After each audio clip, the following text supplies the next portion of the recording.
Everyone, good morning. कैसे हैं आप लोग? आई होप सब लोग बेटर होंगे। आज है 9 अगस्त और देखते हैं आज की इंपॉर्टेंट करंट अफेयर्स।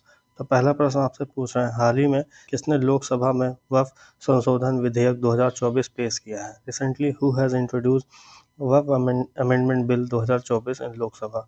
तो आप जिनका फोटो देख रहे हैं इनका नाम है किरण रिजिजू और ये हाल ही में सभा में वक्फ विधेयक 2024 बिल पेश किया है। इसका मेन ऑब्जेक्टिव यही है कि जो वक्फ बोर्ड है उसके जो मनमाने अधिकार हैं उनको कम करना, और साथ ही साथ इसमें जो डिस्ट्रिक्ट कलेक्टर हैं उनको भी इंक्लूड किया गया है ताकि जो गवर्नमेंट और वक्फ बोर्ड के जो डिस्प्यूट्स हैं उनको रिजॉल्व किया जाए। बढ़ते हैं आगे। अगला प्रश्न आपसे पूछ रहा है, हाल ही में किसे प्रथम राष्ट्रीय विज्ञान पुरस्कार से सम्मानित किया गया है? Recently who has been awarded the first national science prize? तो आंसर है चंद्रयान 3। और जो चंद्रयान 3 की टीम थी उसको यहाँ पे ये नेशनल साइंस प्राइज अवार्ड दिया गया है। और मैं आपको साथ ही साथ मैं आपको ये भी बता दूं कि साइंस में, टेक्नोलॉजी में और इनोवेशन की फील्ड में ये सबसे बड़ा अवार्ड है, नेशनल साइंस प्राइज। और बाकी चंद्रयान 3 की अगर बात करते हैं, स्टैटिक जीके का पोर्शन है, तो इसका जो लॉन्च हुआ था ये 14 जुलाई को हुआ था 2023 में, और इसका जो लैंडिंग हुई थी ये हुई थी 23 अगस्त 2024 में। बाकी इसरो के जो चेयरपर्सन हैं इनका नाम है एस सोमनाथ, ये आप लोग याद रखिएगा। बढ़ते हैं आगे। आगे आपसे पूछ रहे हैं, हाल ही में विनेश फोगाट किस खेल से संन्यास लेने की घोषणा करी है?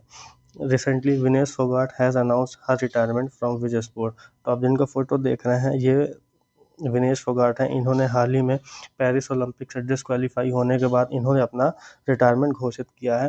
साथ ही साथ मैं ये भी आपको बता दूं, ये भारत की पहली महिला रेसलर हैं जिन्होंने 50 वेट कैटेगरी में फाइनल तक पहुंची थी। और साथ ही साथ 2016 में इनको अर्जुन अवार्ड मिला था। और 2020 में इनको गेम्स का सबसे बड़ा अवार्ड मेजर ध्यानचंद खेल रत्न अवार्ड मिला था। और इनको आपसे पूछ रहा है, हाल ही में भारतीय सेना द्वारा पर्वत प्रहार अभ्यास किस राज्य में आयोजित किया गया है? Recently Parvat Prahar exercise has been conducted by Indian army in which state? तो आप फोटो देख रहे हैं, ये पर्वत प्रहार एक्सरसाइज है और इसको जम्मू कश्मीर के लद्दाख रीजन में इसको ऑर्गेनाइज किया गया है। और जो एक्सरसाइज है ये चाइना बॉर्डर के थोड़ा सा क्लोज में ही है। और साथ ही साथ जो ये एक्सरसाइज है ये 15 डेज की एक्सरसाइज है, 15 डेज की एक्सरसाइज। अगला प्रश्न आपसे पूछ रहे हैं, हाल ही में ओलंपिक 2024 में भारत ने हॉकी में कौन सा पदक जीता है? Recently which medal has India वोन इन हॉकी इन ओलंपिक 2024? तो आप ये फोटो देख रहे हैं, ये भारतीय हॉकी टीम है और इस ओलंपिक में ब्रॉन्ज मेडल जीता है और ये भारत का पेरिस ओलंपिक में चौथा मेडल है। और साथ ही साथ मैं आपको भी बता दूं कि जो भारतीय हॉकी टीम है इसके जो कप्तान है इनका नाम है हरमनप्रीत सिंह। और ये भी बता दूं कि जो इनका मैच था उसमें इन्होंने स्पेन को डिफीट किया था। पूछ रहा है, हाल ही में किस देश ने चौथी कैवा महिला वॉलीबॉल नेशंस लीग जीती है? Recently which country has won fourth CAVA women volleyball nations league? Photo देख रहे हैं, ये भारतीय वॉलीबॉल टीम है और इन्होंने हाल ही में कावा वुमेन्स वॉलीबॉल नेशन लीग जीता है। और साथ ही साथ ये भी आपको बता दूं कि इन्होंने लास्ट मैच में नेपाल से हराया था 3-2 से। और साथ ही साथ केवा का अगर बात करते हैं तो ये है सेंट्रल एशिया वॉलीबॉल एसोसिएशन, कावा सेंट्रल एशिया वॉलीबॉल एसोसिएशन। और ये जो मैच था ये नेपाल के दशरथ स्टेडियम में खेला गया था। आगे आपसे पूछ रहे हैं, हाल ही में किस राज्य के पूर्व मुख्यमंत्री बुद्धदेव भट्टाचार्य का निधन हो गया है? Recently Buddhadeb Bhattacharya was the former chief minister of which state who passed away? तो आप जिनका चित्र देख रहे हैं इनका नाम है बुद्धदेव भट्टाचार्य और ये वेस्ट बंगाल के चीफ मिनिस्टर थे ईयर 2000 से 2011 तक, वहाँ के चीफ मिनिस्टर थे।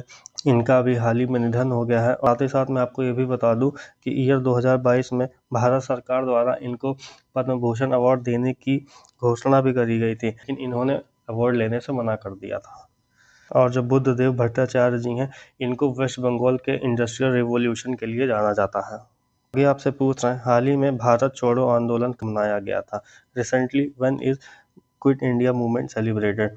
तो इसका आंसर है 8 अगस्त को भारत छोड़ो आंदोलन मनाया जाता है। और इस साथ मैं आपको ये भी बता दूं, जो क्विट इंडिया मूवमेंट था ये 1942 में शुरू हुआ था और इसी में महात्मा गांधी जी ने नारा दिया था, डू और डाई, करो या मरो। और साथ ही साथ ये जो नारा था उन्होंने बॉम्बे से दिया था। ये स्टैटिक जीके का पार्ट है, ये बहुत बार क्वेश्चन आपसे पूछा गया है एग्जाम्स में, तो इसको आप लोग याद रखिएगा कि गांधी जी ने बॉम्बे से ये नारा दिया था, डू और डाई का।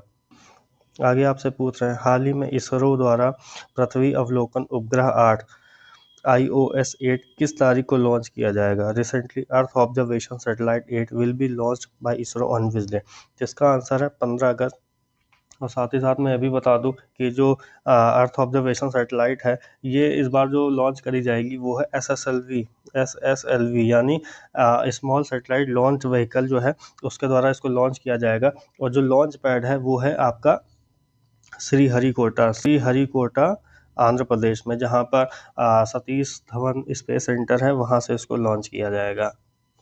बाकी आज का सेशन आपको कैसा लगा आप लोग कमेंट करिएगा। मिलते हैं कल के सेशन में, बाकी चैनल को सब्सक्राइब करिएगा। Thank you.